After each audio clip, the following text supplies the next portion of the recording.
सत श्री अकाल जी, स्वागत है आप सभी का मेरे चैनल जीत कोड में। और आज की इस वीडियो में हम बात करने जा रहे हैं बेसिक लाइनक्स कमांड्स के बारे में। इन कमांड्स को यूज करके आप छोटे छोटे ऑपरेशंस वो अपने लाइनक्स ऑपरेटिंग सिस्टम में परफॉर्म कर सकते हैं। सो बिना टाइम वेस्टिंग के वीडियो को स्टार्ट करते हैं और सबसे पहले डिस्कस कर लेते हैं अपनी पहली लाइनक्स कमांड जो कि है डेट कमांड। सो हम यहाँ पर सबसे पहले टर्मिनल को ओपन करते हैं और इस टर्मिनल में ही हम कमांड्स को राइट करेंगे और इस टर्मिनल में ही हमें आउटपुट मिलेगी। सो सबसे पहले हमारी जो कमांड है वो है date command. Date command basically system की current date and current time को डिस्प्ले करवाने के लिए यूज की जाती है। अगर मैं यहाँ पर डेट राइट करूं और एंटर पे क्लिक करूं तो आप यहाँ पर देख सकते हो कि आज की डेट एंड आज का टाइम और साथ टाइम जोन भी इसने प्रिंट कर दिया है। सो ये वर्किंग है डेट कमांड की। अब डेट कमांड में हम और भी ज्यादा मॉडिफिकेशन करके इसको यूज कर सकते हैं। जैसे कि अगर हम चाहते हैं कि मंथ का नंबर कौन सा है ये देखना चाहते हैं तो हम लिखेंगे डेट प्लस परसेंटेज एम। तो ये जो डेट कमांड की मॉडिफिकेशन है ये हमें हमारे मंथ का नंबर बताएगी। जैसे मैं एंटर पे क्लिक करूंगा तो यहाँ पर 03 मंथ का नंबर इसने प्रिंट कर दिया है। और अगर हम चाहते हैं कि मंथ का नेम राइट करना है, मंथ का नेम कौन सा है, तो यहाँ पर हम date plus percentage H write कर देंगे तो ये हमें हमारे मंथ का नेम बताएगी। तो ऐसे हम डेट कमांड को मॉडिफाई करके यूज कर सकते हैं। अगर हम चाहते हैं कि डेट कमांड मंथ का नेम और मंथ का नंबर दोनों बताए तो हम यहाँ पर simply date plus percentage M and percentage H write कर देंगे। जैसे हमने पहले देखा कि एम है जो वो मंथ का नंबर रिटर्न करता है और एच है जो वो मंथ का नेम रिटर्न करता है। हमने दोनों को इकट्ठा राइट कर दिया है और यहाँ पर एंटर पे क्लिक करते हैं तो आप देख सकते हो यहाँ पर मंथ का नंबर और मंथ का नेम दोनों ही इसने प्रिंट कर दिए हैं। ऐसे आप इन एट्रीब्यूट्स को यूज करके डेट कमांड को यूज कर सकते हैं। सो ये थी डेट कमांड। अब सेकंड बेसिक कमांड है जो वो है कैल, मींस की कैलेंडर कमांड। कैल अगर हम अपने टर्मिनल में राइट करते हैं तो हमारे करंट मंथ का जो कैलेंडर है वो ये कमांड प्रिंट करवाएगी हमारे टर्मिनल के ऊपर। सो जैसे कि आप देख सकते हो कि मार्च के मंथ का इसने कैलेंडर प्रिंट करवा दिया है। अब इस कैल कमांड के और भी आगे एट्रीब्यूट्स है जैसे डेट कमांड के थे plus percentage M and percentage H. So अगर हम यहाँ पर कैल डैश 3 राइट करें तो ये कमांड जैसे कि आप आउटपुट में देख सकते हो कि करंट मंथ के कैलेंडर को प्रिंट करवाती है, उसके नेक्स्ट मंथ को प्रिंट करवाती है और उसके प्रीवियस मंथ के कैलेंडर को प्रिंट करवाती है। सो ये हम एट्रीब्यूट्स यूज कर सकते हैं कैल कमांड के साथ भी। और अगर हम चाहते हैं कि हमें पूरे ईयर का कैलेंडर देखना है तो यहाँ पर हम डैश वाई राइट करेंगे, कैल स्पेस डैश वाई और एंटर करेंगे तो आप देख सकते हो कि 2022 का जो पूरा कैलेंडर है वो हमें आउटपुट में मिल चुका है। अगर हम किसी स्पेसिफिक ईयर का कैलेंडर प्रिंट करवाना चाहते हैं तो हम सिंपली राइट करेंगे कैल डैश वाई एंड उसके बाद स्पेस लगाकर हम जिस ईयर का कैलेंडर प्रिंट करवाना चाहते हैं उस ईयर का नंबर यहाँ पर राइट कर देंगे। जैसे कि हम 2002 का कैलेंडर प्रिंट करवाना चाहते हैं सो यहाँ पर हमने 2002 राइट कर दिया है। अब एंटर करते हैं तो जैसे कि आप देख सकते हो कि हमारे पास 2002 ईयर का जो कैलेंडर है वो प्रिंट हो चुका है। सो ये थी कैल कमांड। अब हमारे पास जो थर्ड कमांड आ रही है वो है man command. Man command basically इसकी जो फुल फॉर्म है वो है मैनुअल।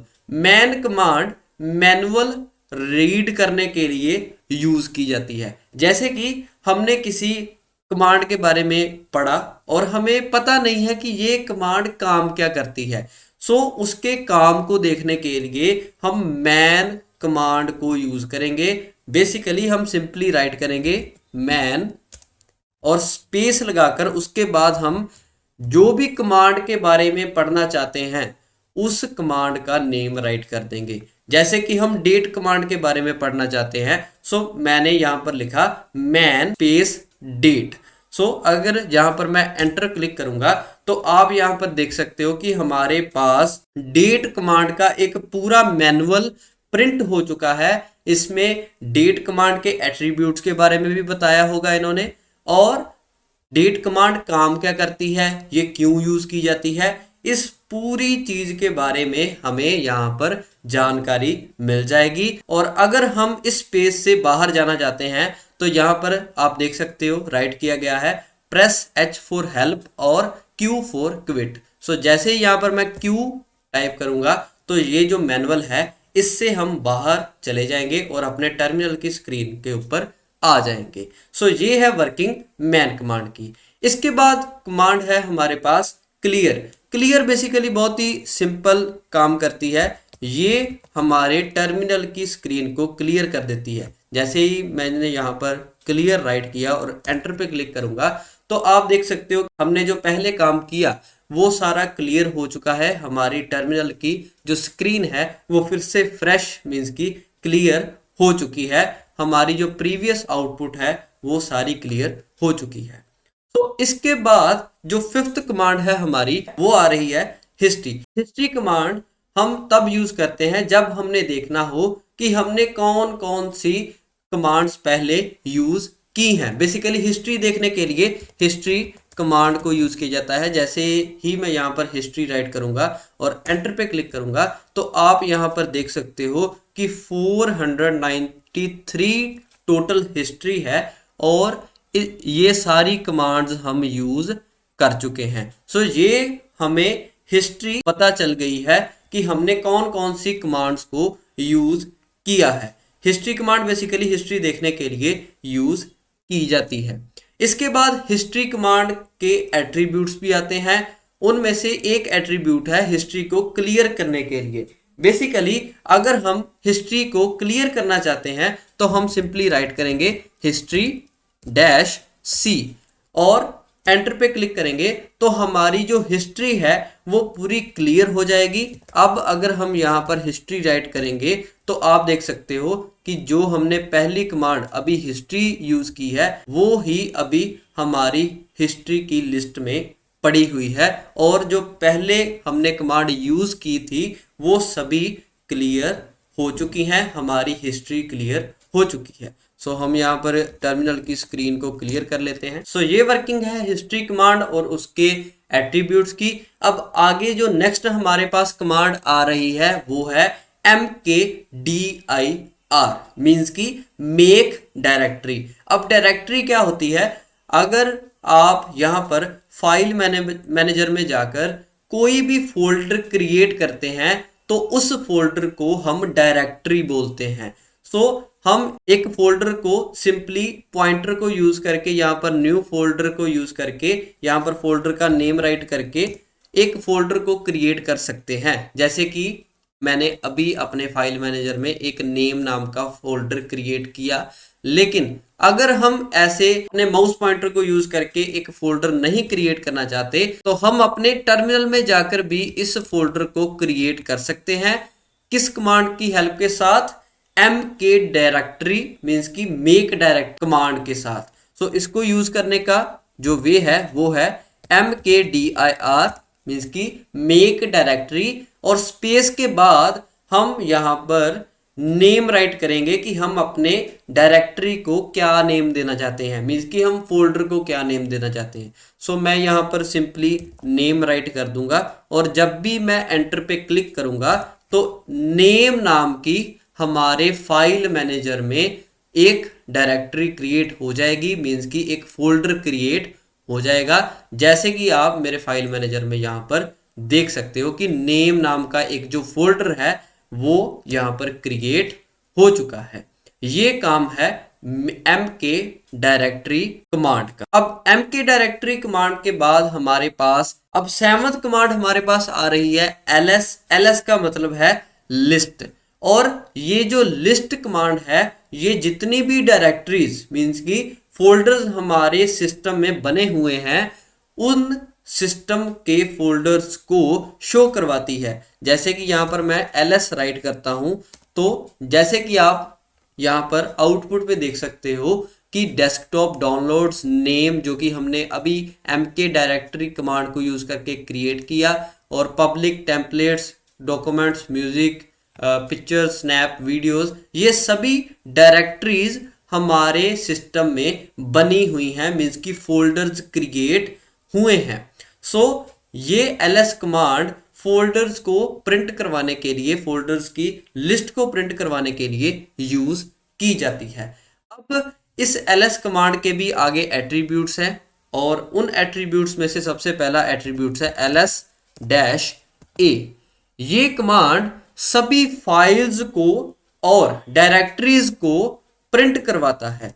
जैसे कि आप यहां पर देख सकते हो कि ये जो सभी फाइल्स हैं और जो भी फोल्डर्स हैं उनको इस ls-a कमांड ने प्रिंट करवा दिया है। और इसके बाद जो सेकंड एट्रीब्यूट है वो है ls-l।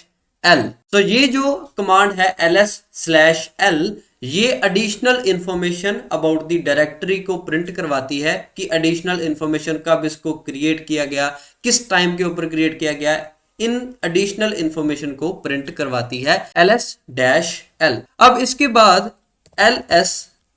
ls-p हमारे पास कमांड आ रही है, और ये कमांड डायरेक्टरी के नेम के बाद एक स्लैश को प्रिंट करवा देती है। जैसे कि आप यहां पर देख सकते हो कि हमारी डायरेक्टरीज बनी हुई हैं और उन डायरेक्टरीज के बाद इसने एक एक स्लैश को प्रिंट कर दिया। तो इसके बाद हमारे पास जो नेक्स्ट एट्रीब्यूट है वो है ls-t, और ये जो कमांड है ये डायरेक्टरीज और फाइल्स को सॉर्ट कर देती है टाइम एंड डेट के साथ। सो टाइम और डेट के साथ इन डायरेक्टरीज को इस कमांड ने सॉर्ट कर दिया है। जैसे कि हमने अभी अभी जो नेम नाम का फोल्डर क्रिएट किया है वो सबसे पहले आ रहा है।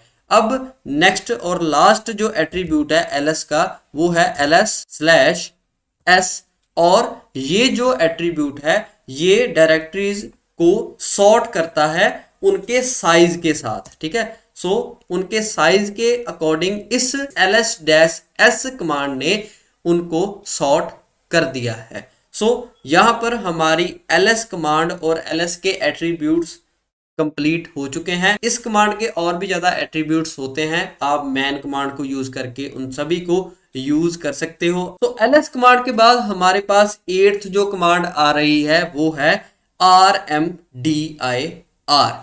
जैसे हमने मेक डायरेक्टरी कमांड को यूज किया एक डायरेक्टरी को क्रिएट करने के लिए, ऐसे ही हम rmdir मीन्स की रिमूव डायरेक्टरी कमांड को यूज करके एक फोल्डर को डिलीट भी कर सकते हैं। कैसे कर सकते हैं? rmdir राइट करेंगे अपने टर्मिनल में और उसके बाद हम फोल्डर का सिंपली नेम राइट कर देंगे। जैसे कि हमने एक नेम नाम का फोल्डर क्रिएट किया था, सो उसी फोल्डर को हम अब डिलीट करते हैं। सो हम लिखेंगे rmdir स्पेस फोल्डर का नेम जो कि नेम है। सो जैसे ही मैं एंटर पे क्लिक करूंगा तो आप फाइल मैनेजर में देख सकते हो कि जो नेम नाम का फोल्डर था वो डिलीट हो चुका है। सो ये वर्किंग है rmdir कमांड की और mkdir कमांड। rmdir कमांड के बाद हमारे पास नेक्स्ट कमांड आ रही है pwd। अब pwd का मतलब है print working directory. Working directory का मतलब ये है कि हम किस डायरेक्टरी में प्रेजेंट हैं अभी। जैसे कि मैं यहां पर एंटर करता हूं और यहां पर एक पाथ आया है home/jobanjeet, ठीक है। अब हम अपने फाइल मैनेजर में जाते हैं तो ये होम पाथ में हम यहां पर अब टर्मिनल में वर्क कर रहे हैं। अगर हम टर्मिनल से कोई भी फोल्डर क्रिएट करते हैं तो वो इस पाथ में क्रिएट होगा। तो इस pwd कमांड को यूज करके हम अपनी वर्किंग डायरेक्टरी को देख सकते हैं कि एट अ टाइम हम कहां पर काम कर रहे हैं। और pw के बाद हमारे पास जो 10th कमांड आती है वो है change directory. Change directory mean cd। अब इस कमांड को यूज करके हम अपनी डायरेक्टरी को चेंज कर सकते हैं। कैसे चेंज कर सकते हैं? जैसे कि मैं यहां पर लिखूंगा cd और स्पेस तो सपोज कीजिए कि हमने इस डाउनलोड नाम के फोल्डर के अंदर एक और फोल्डर क्रिएट करना है, तो हम सबसे पहले डाउनलोड फोल्डर में अपने पाथ को लेकर जाएंगे। वो कैसे करेंगे, जैसे कि हम यहां पर राइट करेंगे चेंज डायरेक्टरी स्पेस डाउनलोड्स और यहां पर हम \1 लगा देंगे और जैसे ही मैं यहां पर एंटर करूंगा तो यहां पर आप देख सकते हो कि हम अब डाउनलोड फोल्डर में आ चुके हैं। और अब हम यहां पर एक फोल्डर क्रिएट करेंगे। फोल्डर क्रिएट करने के लिए हम mkdir कमांड को यूज करेंगे और फोल्डर का नेम मैं फिर से नेम ही राइट करूंगा और एंटर पे क्लिक करते हैं और आप यहां पर देख सकते हैं कि हमारे डाउनलोड्स फोल्डर में एक फोल्डर क्रिएट हो चुका है नेम नाम का। सो ऐसे हम अपनी डायरेक्टरी को चेंज करके हम डिफरेंट डायरेक्टरीज में जाकर डिफरेंट काम को परफॉर्म कर सकते हैं cd कमांड को यूज करके। अब cd कमांड का एक एट्रीब्यूट है हमारे पास कि अगर हम किसी और डायरेक्टरी में चले गए हैं और हम अपनी पेरेंट डायरेक्टरी मीन्स कि जहां पर हम पहले थे वहां पर आना चाहते हैं, तो हम सिंपली यहां पर राइट करेंगे cd स्पेस डॉट। सो इस कमांड को अगर हम यूज करेंगे तो हम फिर से उसी डायरेक्टरी में आ जाएंगे जहां पर हम पहले थे। सो अगर हम फिर से इस cd डाउनलोड कमांड को यूज करें और डाउनलोड फोल्डर में चले जाएं और यहां पर हम pwd कमांड को राइट करें प्रिंट वर्किंग डायरेक्टरी को, तो जैसे कि आप यहां पर देख सकते हो पाथ आ रहा है home name and download folder. लेकिन इसके बाद अगर हम cd स्पेस डॉट अप्लाई करें मींस कि अपनी पेरेंट डायरेक्टरी में जाने के लिए इस कमांड को राइट करें और एंटर करें, फिर हम यहां पर pwd राइट करें, तो आप यहां पर देख सकते हो कि जो हमारा पहले पाथ था वही अब आ चुका है। मींस कि हम अपनी पेरेंट डायरेक्टरी में आ चुके हैं। मींस कि अब हम इस होम पेरेंट डायरेक्टरी में आ चुके हैं। सो ये है cd कमांड। अब चेंज डायरेक्टरी कमांड के बाद हमारे पास बहुत ही इंपॉर्टेंट कमांड आ रही है, वो है cat command. Cat command basically 3 purpose के लिए यूज की जाती है। पहला पर्पस है कि एक फाइल को क्रिएट करने के लिए, दूसरा पर्पस है कि उस फाइल को देखने के लिए मीन्स कि उसके डेटा को देखने के लिए, और तीसरा पर्पस है कि 2 फाइल्स के डेटा को कनकैटिनेट करके इकट्ठा देखने के लिए। कनकैटिनेट का मतलब है कि जैसे हमारे पास 2 टेक्स्ट फाइल हैं और हम चाहते हैं कि उन दोनों टेक्स्ट फाइल का जो डेटा है वो हमें इकट्ठा दिखे, तो हम कैट कमांड को फाइल्स को कनकैटिनेट करने के लिए भी यूज करते हैं। सो सबसे पहले हम एक फाइल को क्रिएट करते हैं। ध्यान देना कि मैं फाइल कह रहा हूं, मैं फोल्डर नहीं कह रहा। फाइल एक टेक्स्ट फाइल हो सकती है। कैट कमांड को यूज करने से पहले हम pwd राइट करके अपनी डायरेक्टरी देख लेते हैं कि कहां पर हम अभी हैं। तो यहां पर पाथ आ रहा है होम और नेम। इसका मतलब ये है कि हम अभी इस होम डायरेक्टरी में वर्क कर रहे हैं। सो हम अपने टर्मिनल में जो भी फाइल क्रिएट करेंगे वो इस होम डायरेक्टरी में ही हमें शो होगी। सो सिंपली हम यहां पर कैट राइट करेंगे। सबसे पहले हम एक फाइल को क्रिएट करते हैं जिसमें हम कुछ टेक्स्ट का डेटा एंटर करवाते हैं। सो यहां पर फाइल को क्रिएट करने के लिए हम कैट स्पेस ग्रेटर देन का साइन और इसके बाद हम फाइल का नेम राइट करेंगे। फाइल का नेम कुछ भी हो सकता है। सो मैं यहाँ पर फाइल का नेम जीत_कोड राइट करूंगा और जैसे ही मैं यहाँ पर एंटर पे क्लिक करूंगा तो आप देख सकते हो कि यहाँ पर जो कर्सर है वो पूरा पीछे चला गया है। मीन्स कि अब ये टर्मिनल हमें बोल रहा है कि आप इस फाइल में क्या राइट करना चाहते हैं।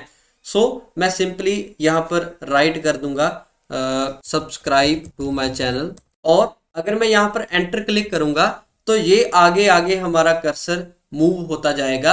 मीन्स कि ये हम अपनी जीत कोड नाम की टेक्स्ट फाइल में डेटा राइट कर रहे हैं और जब हमारा डेटा पूरा राइट हो जाएगा तो हम सिंपली यहाँ पर Ctrl+D राइट कर देंगे और हम अपनी फाइल से बाहर आ जाएंगे।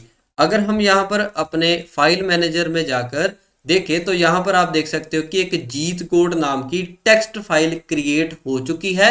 अगर हम इसको ओपन करें तो यहाँ पर आप देख सकते हैं कि जो डेटा है वो शो हो रहा है सब्सक्राइब टू माय चैनल। सो ऐसे हम एक फाइल को क्रिएट कर सकते हैं कैट कमांड को यूज करके, और फाइल को क्रिएट करने का सिंटेक्स हम कुछ इस तरह राइट करते हैं। अब फर्स्ट पर्पस तो हमने देख लिया कैट कमांड का कि एक फाइल को क्रिएट करने के लिए ये कमांड यूज की जाती है।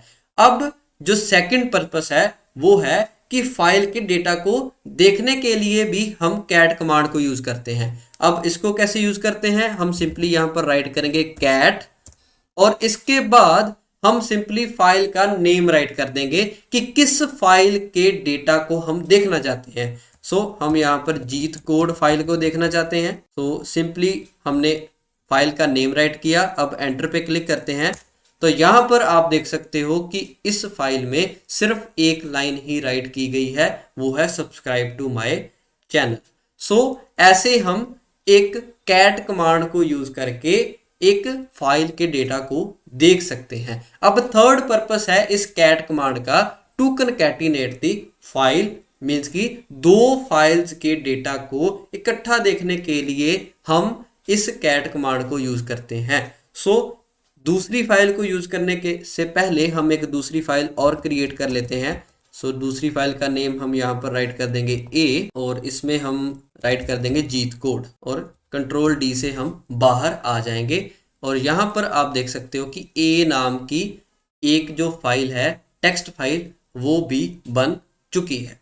सो अब हम अपने टर्मिनल में आएंगे और यहाँ पर हम दोनों फाइल्स के डेटा को कनकैटिनेट करके देखेंगे, मीन्स कि दोनों फाइल के डेटा को इकट्ठा देखेंगे। सो दोनों फाइल्स के डेटा को देखने के लिए हम सिंपली यहाँ पर कैट राइट करेंगे और इसके बाद स्पेस लगाकर सबसे पहले हम फर्स्ट फाइल का नेम राइट करेंगे जो कि ए है, और फिर स्पेस लगाकर हम सेकंड फाइल का नेम राइट कर देंगे जो कि जीत कोड है। अब मैं यहाँ पर एंटर पे क्लिक करने जा रहा हूँ और देखते हैं कि क्या दोनों फाइल्स का डेटा कनकैटिनेट होकर हमें दिखाई देता है या नहीं। सो एंटर पे क्लिक करते हैं तो जैसे कि आप देख सकते हो कि ए फाइल का जो डेटा है जिसमें जीत कोड था वो सबसे पहले डिस्प्ले हुआ है, और उसके बाद जो सेकंड फाइल हमने राइट की थी जीत code subscribe to my channel, वो डेटा बाद में शो हुआ है। सो इन तीन पर्पस से हम अपनी कैट कमांड को यूज कर सकते हैं। सो कैट कमांड बहुत ही इंपॉर्टेंट कमांड है। सो ये पूरी वर्किंग है कैट कमांड की। अब कैट कमांड के बाद हमारे पास जो लास्ट कमांड बेसिक कमांड आ रही है वो है touch command. Touch command basically एक एम्प्टी फाइल को क्रिएट करने के लिए यूज की जाती है।